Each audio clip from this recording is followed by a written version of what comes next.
Ini keadaan tuan-tuan. Bila kita ke akhirat nanti, ada sekelompok manusia yang Allah perintahkan dia masuk ke syurga. Bawa ni semua masuk syurga, kata Allah. Bawa semua ni masuk ke syurga. Dan ketika mereka diiring masuk ke syurga, mereka melihat syurga melambai-lambai dia, seolah-olah tak siapa nak menyambut kedatangan dia. Bau syurga pun dia dah terhidu dah. Dia melihat istana besar-besar cantik dalam syurga. Sampai kat pintu syurga, tiba-tiba datang satu suara, hambat mereka masuk neraka. Mereka tak layak masuk syurga. Ketika itu terkejut dah mereka. Ya Rab, apakah semua ni? Kata dia. Kau sedang bermain-main dengan kami ke? Kami ni sedang dipermainkan ke? Kalau kami ni ahli neraka, baik kau campak je kami di awal-awal ke neraka. Janganlah tunjuk syurga kemudian campak ke neraka. Ini mempermainkan kami. Protes mereka. Lalu ketika itulah Allah pun berfirman, aku sengaja buat kalian demikian kerana dahulu juga kalian mempermainkan aku. Kalian buat amal soleh, amal kebaikan, amal kebajikan, tapi jauh di sudut hati kalian bukan kerana aku, tapi kerana dunia, kerana manusia. Maka hari ini, pergilah tuntut apa saja manfaat pada orang ataupun dunia yang kalian tunjukkan dahulu amal soleh. Waktu tu penyesalan pun timbul. Amalan tadi yang kita nampak banyak-banyak pahala tu terbang bagaikan debu yang berterbangan, sia-sia. Wa iyyazubillah min zalik. Ya. Demi Allah, kekayaan, pangkat, kedudukan tak akan bagi sebarang manfaat pun jika nafas sesak di dalam dada atau jika nyawa sudah sampai ke tenggorok, ke gorah ni, halqum ni, atau jika sakaratul maut telah menjelma, tak ada manfaat pun. Ya. Mendengar syair yang dibacakan oleh Siti Aisyah itu, Abu Bakar pun menoleh ke arah Aisyah dan berkata, wahai putriku yang tercinta, janganlah kamu mengatakan seperti itu, tetapi berkatalah, waja'at sakaratul maut bil haqq, zalika ma kunta minhu tahid. Dan datanglah sakaratul maut dengan sebenar-benarnya, itulah yang kamu dulu selalu lari daripadanya. Surah Qaf ayat 19. Maknanya ketika mana Aisyah membacakan syair, ya, nak menyejukkan hati bapanya tu, ketika itu Abu Bakar kata, jangan baca macam tu, tapi bacakanlah ayat yang ini. Datanglah sakaratul maut yang sebenar-benarnya, itulah yang dulu kamu selalu lari daripadanya. Dia akan datang pada kita, tidak kira waktu dia. Ya, waktu muncul tu, kata orang, waktu muncul tu kita saja yang melihat bayangan sakaratul maut tu, nampak rupa dia tu. Orang lain tak nampak. Kan ada lagu tu, ajal yang datang di muka pintu, kan? Tiada siapa pun yang memberitahu. Tak siapa beritahu pun, tiba-tiba datang malaikat maut, kan? Tiada siapa yang dapat membantu. Tak siapa dapat membantu. Tiada siapa yang dapat hindari. Tak ada siapa dapat hindari, kan? Waktu itulah kejang sekali otot kita, nafas pun turun naik, ketakutan melihat wajah malaikat maut yang garang tu, ya, dengan kesakitan yang melampau, melihat wajah yang garang itu, dia takut punya pasal. Dan ditayang pula bayangan sama ada syurga atau neraka. Orang soleh dilihat syurga, maka sebab itulah wajahnya kembali tenang, bahagia tengok syurga. Ya Allah, bahagianya. Orang jahil, orang yang kufur pada Allah, orang yang dahaka pada Allah, dia lihat pula neraka. Waktu itulah ketakutan, kesakitannya bertambah-tambah lagi, sehingga dia tak nak mati lagi. Dia nak kembali pada Allah, tapi Allah tak izinkan lagi. Masamu telah tiba. Waja'at sakaratul maut bil haqq, maka datanglah sakaratul maut dengan sebenar-benarnya. Dulu kita dengar orang cerita, dulu kita baca buku, baca kitab, tapi hari ini kejadian itu sebenarnya berlaku depan kita. Nak kembali, nak cerita pada orang lain, betul lah sakaratul maut, apa yang orang cakap tu? Tak boleh. Kita je yang melaluinya ketika tu. Penyesalan pun muncul, dan akhirnya pergilah kita menghadap Allah Subhanahu Wa Taala. Setelah Abu Bakar meninggal dunia, ahli keluarganya mencari harta untuk keluarganya. Setelah Abu Bakar meninggal, ahli keluarga datang nak cari harta, nak mencari harta. Kok ada harta Abu Bakar ni yang boleh difaraidkan ke apa kok? Bukankah dia seorang khalifah, perdana menteri? dan dunia berada dalam genggaman tangannya. Perdana Menteri, tentulah kekayaan semua, tanah-tanah semua banyak untuk dia. Namun ternyata mereka hanya menemukan seekor bagal betina, keldai betina je. Ni je harta wakar yang ditinggalkan. Seekor keldai betina dan 2 helai pakaian. Itu satu yang dipakai, satu lagi yang untuk digantikan. 2 helai pakaian. Itu je harta Abu Bakar yang.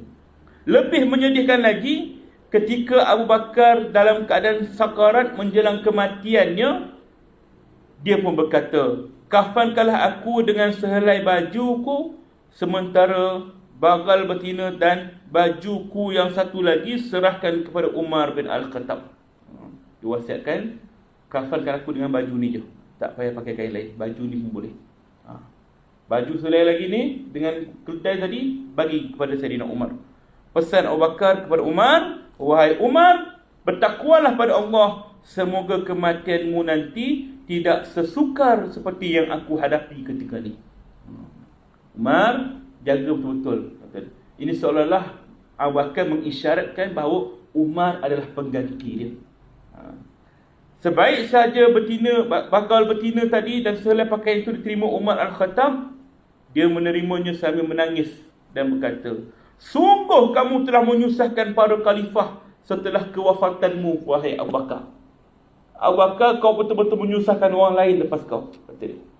Maksudnya ialah, demi Allah, sesungguhnya khalifah dan pemimpin setelah Abu Bakar pasti rasa susah untuk mencontohi, mentauladani kepribadian diri Saidina Abu Bakar dalam menjalankan amanahnya sebagai khalifah. Ketika tu Umar kata, tak ada orang dapat challenge Abu Bakar. Tak ada orang. Orang nak sampaikan KPI dia lebih daripada Abu Bakar, tak dapat. Maksudnya begitulah. Ya.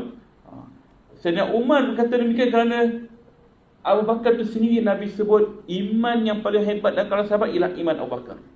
Kalaulah iman tu diboleh bahagikan, separuh daripada iman tu adalah Abu Bakar, separuh lagi itulah milik kita semua.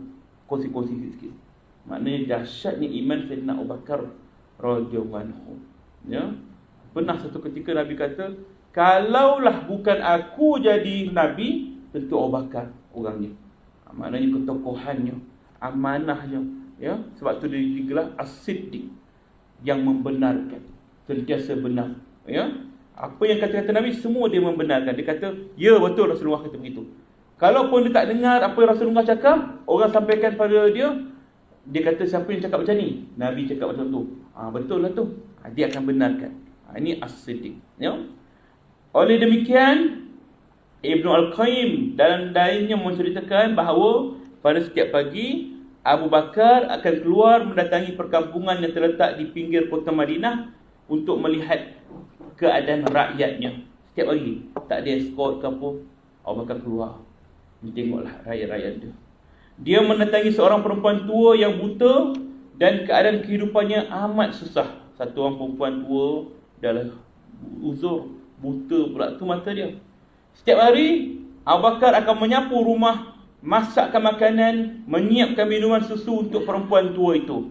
Setelah itu barulah dia kembali ke kota untuk menjalankan aktiviti hariannya. Inilah sifat Abu Bakar As-Siddiq radhiyallahu anhu, seorang mujahid besar, khalifah Rasulullah sallallahu alaihi wasallam. Maka ekoran itu Saidina Umar sentiasa mencari Abu Bakar setiap pagi. Mana pergi Abu Bakar setiap pagi ni? Maka bila dia melihat, satu hari dia melihat Umar, satu hari dia melihat Abu Bakar masuk ke rumah tu, dan kemudian Umar pun masuk ke dalam rumah puan itu. Sedangkan ketika itu Abu Bakar telah balik pun, ya, kerana telah selesaikan tugasnya berbakti pada perempuan tua tadi. Lantas Umar Al-Khattab pun bertanya pada perempuan tua tadi, kamu ni siapa sebenarnya? Dia menjawab, aku hanyalah seorang perempuan tua yang buta lagi bernasib malang. Suamiku dah mati dah beberapa tahun yang sudah. Aku hidup seorang diri kerana tak ada anak pun, tak ada keluarga pun yang dapat membelanja kehidupanku, melainkan ada satu orang laki-laki yang baru saja keluar daripada rumahku ini. Kamu tahu tak siapa lelaki tu? Tanya Umar. Demi Allah aku tak kenal pun sama sekali, tapi dia ni baik sangat. Tengok Abu Bakar, dia buat kerja, dia tak bagi tahu pun aku di khalifah tahu, tak ada. Ya. Lalu apa yang dia buat kat sini? Dia sapu rumahku, dia menyediakan minuman susu, dia menghidangkan makanan untukku. Sebaik saja Umar mendengar keterangan perempuan tadi, dia terduduk dan menangis kerana terharu melihat amalan seorang khalifah yang sungguh luar biasa itu. Ini dia kisah Sayyidina Abu Bakar As-Siddiq radhiyallahu anhu. Luar biasa. Ya. Salam sejahtera sentiasa tercurah ke atas Abu Bakar As-Siddiq bersama golongan yang diabadikan Allah.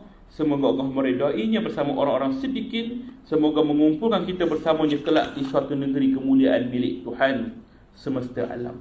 Ini tentang kejadian kematian Rasulullah dan juga Sayyidina Abu Bakar As-Siddiq radhiyallahu anhu. Baik tuan-tuan, kita beralih kepada soal jawab fiqh jenazah pula, ya. Baik. Pada siri yang sebelum ini kita dah bicarakan dah tentang apakah hukum kita mencantikkan kain kafan. Dan kita cerita dah macam mana apakah hukum mengumpulkan jenazah lebih daripada seorang dalam satu liang lahat. Okay, soalan yang ke-17, bolehkah mengkafankan mayat melebihi ketentuan yang telah ditetapkan oleh syarak? Jawapannya, tidak dibenarkan mengkafani berlebih-lebihan dalam mengkafankan mayat sebab Rasulullah SAW telah melarang daripada melakukan demikian itu. Dalam sebuah hadis sahih, Rasulullah SAW menyebut, la taghalau fil kafan fa innahu yaslabu sari'ah. Jangan kamu berlebih-lebihan dalam mengkafankan mayat sebab dia tetap akan hancur. Hadis riwayat Abu Daud. Kita nak kafan jenazah ni tuan-tuan, kita kadang-kadang nak tambah jubah, nak tambah telekung, kain ihram, boleh tak? Dari sudut hukum tak ada masalah, boleh, ya. Tapi kalau berlebih-lebihan, maka ini yang tidak dibenarkan, dilarang. Dah pakai dah 3 lapis kain, dah buat dah baju untuk dia, tambah lagi telekung mahal pula tu, ini salah, tak boleh. Ya, sebab membazir. Alangkah baiknya kain telekung atau kain ihram yang kita nak pakaikan pada si mati ni yang masih elok ni, kita sedekah pada orang lain. Dapat pahala pada si mati. InsyaAllah setiap kali orang lain guna, dapat pahala pada si mati. Itu lagi baik. Sedangkan kalau kita pakai pada dia, dalam kubur mereput macam tu saja, sia-sia, ya. Baik, itu tentang kain kafan. Kemudian soalan yang ke-18, bolehkah suami memandikan jenazah isterinya atau sebaliknya? Ni boleh tak? Kita bincangkan pula yang ni. Apakah hukumnya? Hukumnya ialah suami berhak boleh mandikan jenazah isterinya, begitu juga sebaliknya. Ya, pernah berlaku ketika Rasulullah SAW dalam keadaan sakit yang melampau 3 hari sebelum baginda wafat. Ketika itu Rasulullah baru balik daripada perkuburan Baqi' Al-Gharqad bersama dengan Siti Aisyah radhiyallahu anha pada waktu malam yang gelap gulita. Nabi ikat kepalanya kerana pening sangat. Dan ketika itulah Aisyah radhiyallahu anha bergurau. Dia kata, wahai suamiku, jika aku mati dahulu, tentu kamu akan kahwin dengan perempuan lain. Nampak tak? Jika aku mati dulu, tentu kamu kahwin dengan yang lain. Kamu kahwin lain kan? Ini ayat ni bukan pada isteri Rasulullah je, semua perempuan, betul tak? Soalan ni soalan famous, cepu mas. Abang kalau saya mati mesti abang kahwin lain kan? Maknanya ini adalah satu fitrah. Lihatlah betapa cemburunya Aisyah, demikian juga perempuan-perempuan lain, sampai-sampai dah meninggal pun masih cemburu kan. Tak usah kata macam tu kan. Kita kata pula, jawablah, tak payah tunggu awak meninggal, tak meninggal pun boleh kahwin lain kan. Itu jawapan dia kan. Tapi Rasulullah tak balas gurau Aisyah. Bahkan dia kata bukan begitu, tapi sebaliknya, jika engkau yang mati dahulu daripadaku wahai Aisyah, pasti akulah yang akan mandikan jenazahmu. Nabi tak balas gurauan Aisyah. Sedangkan biasanya kalau dia tahu Aisyah radhiyallahu anha bergurau, Nabi akan balas. Tapi kerana Rasulullah tahu detik kewafatannya semakin hampir, Nabi kata bukan begitu wahai Aisyah. Sebaliknya, jika kau mati dahulu, akulah yang akan mandikan jenazahmu.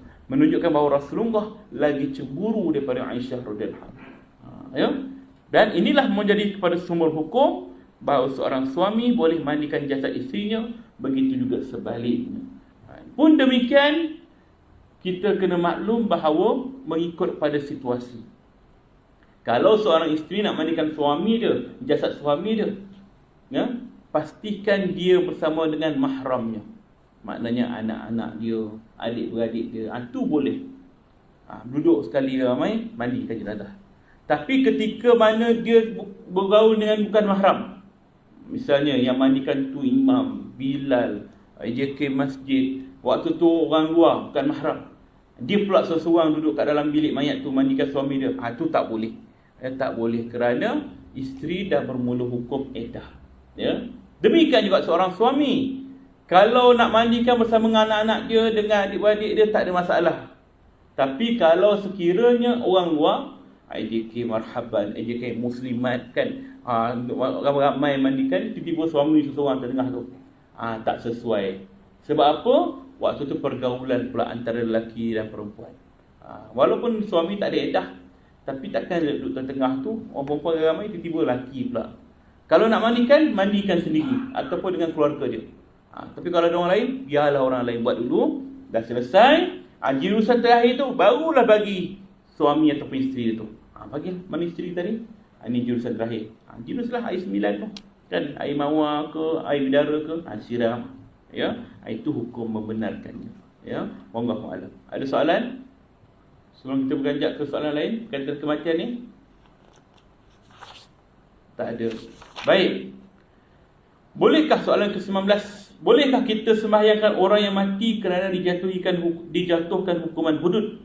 Misalnya seorang lelaki muslim melakukan dosa besar seperti berzina padahal dia sudah berkahwin, lalu jatuhkan hukuman hudud dengan direjam sehingga mati, atau seorang laki-laki yang membunuh orang lain kemudian dijatuhkan hukuman qisas dan dia dibunuh.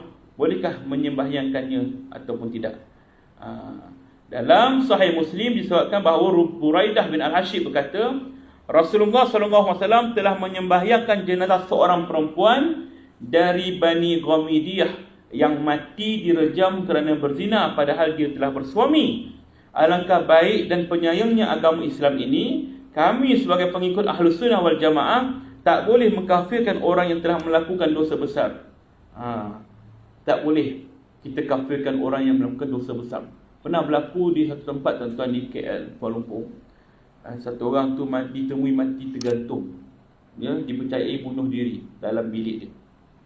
Jadi ketika selesai urusan hospital, postmortem, orang nak bawa, keluarga dia nak bawa jenazah tu pergi ke surau lah, nak mandi kapal.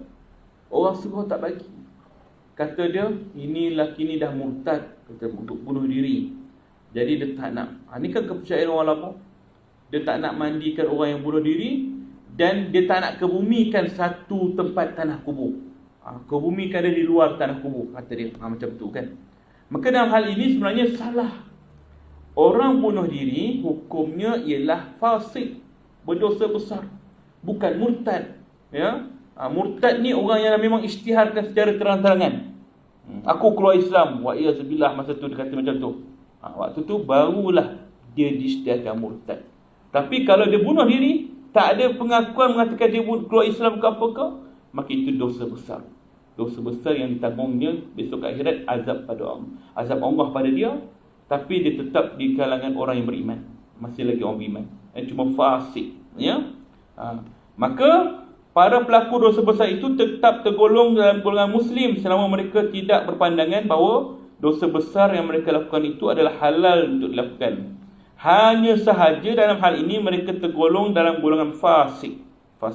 Al-Hafiz Al-Hakami mengatakan mereka tergolong kepada golongan yang derhaka, boleh jadi masuk neraka tapi tidak kekal di dalamnya. Barang siapa yang mengkafirkan orang Muslim yang melakukan dosa besar seperti puak Khawarij, semoga Allah memurkainya, maka mereka dikategorikan sebagai ahli bid'ah sahaja. Tak boleh kita katakan orang ini kafir, orang ini apa-apa saja. Ya? Salah. Jadi perbuatan cara orang lama, bila ada orang bunuh diri ke bumi di luar kubur, ini salah. Ya, salah. Satunya, kita boleh memfitnah pada si mati. Yang keduanya, kita mengaibkan keluarga si mati. Apa pandangan orang lain pada keluarga dia? Tentu orang pandang serok, kesian keluarga dia. Ya? Kalau ikutkan undang-undang, tuan-tuan, dalam negara kita ni, kes-kes kematian orang Islam yang berdaftar, walaupun dia tidak mengamalkan cara hidup Islam, golongan mu'alaf, Orang kata dia ni mana pernah semayang, tak pernah pun. Dia pergi kuil lagi ada. Ramai orang nampak dia pergi kuil lah, minum arak lah semuanya. Tapi dia Islam, dia masuk Islam. Bila dia mati, kita berhak tanam ni ikut cara Islam. Boleh, ikut undang-undang. Sebaliknya pula, kalau seorang tu mengamalkan cara hidup Islam, dia semayang, dia puasa, zakat, tapi dia tak declare diri dia Islam, maknanya tak daftar. Dia tak pergi ke pejabat agama, perkim ke apa, daftar ke, tak ada. Lalu dia meninggal dunia. Keluarga dia berhak menuntut jenazahnya untuk diuruskan cara bukan Islam. Dan kita tak boleh buat apa-apa sebab terikat pada dokumentasi. Sebab tu pentingnya pengisytiharan, iaitu declaration. Pengesahan mengatakan memang dia masuk Islam. Banyak kes yang berlaku macam ni. Bila mana dah meninggal, keluarga dia menuntut nak uruskan cara bukan Islam. Kita tengok ini Islam, bergaduh kan. Maka kita buat cara Islam kerana kita menang pada dokumentari, black and white. Begitu jugalah kalau mereka ada black and white mengatakan dia memang bukan Islam, tapi dia memang ikut cara Islam, dia pula yang menang. Ikutlah dia nak bakar ke apa kau. Kita berusaha tak? Tak berusaha apa-apa. Kerana apa? Bukan sengaja kita biarkan, tapi kerana faktor di luar bidang kuasa kita. Dia lah silam. Kenapa dia tak daftar waktu hidup? Tu. Begitu juga kalau orang yang mati, dia dalam keadaan nazak, tiba-tiba dia mengucap la ilaha illallah. Kita ajar la ilaha illallah, dia mengucap pula. Kan? Dah masuk Islam dah. Tapi dia sebelum tu bukan Islam. Jenazah begini macam mana? Kalau keluarga nak tuntut urus cara bukan Islam pun tak ada masalah. Dia tetap dalam kalangan orang yang Islam, orang beriman, sebab dia sempat mengucap. Adapun hanya Allah yang menentukan bagaimana pengakhiran nanti, tempat dia syurga ataupun neraka. Baik tuan-tuan, jika tak ada persoalan, sebelum kita berakhir, saya nak kongsikan satu doa yang kita boleh jadikan sebagai amalan. Selain daripada doa husnul khatimah, yang kita minta Allahumma tahtim lana bi husnul khatimah wala tahtim alaina bi su'il khatimah. Ya Allah, kurniakanlah kami husnul khatimah dan jauhilah kami daripada su'ul khatimah. Ini doa kita minta selalu. Antara doa yang lain yang boleh kita amalkan sesudah setiap kali subuh, sesudah setiap kali maghrib, waktu subuh dan maghrib. Allahumma barik li fil maut wa fima ba'dal maut. Ringkas di doa dia. Allahumma barik li fil maut wa fima ba'dal maut. Ya Allah, berkatilah aku semasa mati dan sesudah mati. Kita doa ni. Barang siapa yang bacakan doa ini, maka insya-Allah dia mati dalam keadaan fitrah, dalam keadaan Islam. Hadis riwayat At-Tabrani. Maknanya ini jadikan amalan. Ada ulama kata baca 40 kali lepas solat subuh, lepas solat maghrib. Maknanya lepas solat dan zikir kita biasa dah doa, kita duduk dulu, kita baca doa ni. Ataupun kita selitkan dalam doa kita doa ni. Ada yang kata baca 100 kali. Ikut kemampuan kita. Sebab kita ni perlukan ikhtiar kita. Kita doa-doa dah, ya Allah, masukkanlah aku ke dalam syurga-Mu, ya Allah. Ya Allah, jauhlah aku daripada neraka-Mu, ya Allah. Doa-doa dah. Tapi perlu ikhtiar juga. Ikut sunnah. Antaranya, abang siapa yang mengerjakan solat sunat 4 rakaat sebelum zuhur dan 4 rakaat selepas zuhur, maka diharamkan neraka baginya. Ini antara ikhtiar, cara kita. Selain daripada berdoa, kita kena berusaha lah buat amal soleh yang lain. Buat amalan ini, insya-Allah. Mudah-mudahan Allah berkati kita dunia dan akhirat. InsyaAllah tuan-tuan, sekali itu dapat saya sampaikan pada pertemuan kita pada malam ini. Jika ada umur, ada rezeki, kita jumpa lagi di lain kesempatan. Kita tangguh dengan tasbih kafarah dan surat An-Nas. Subhanallah wa bihamdihi, asyhadu an la ilaha illa anta astaghfiruka wa atubu ilaik. Bismillahirrahmanirrahim.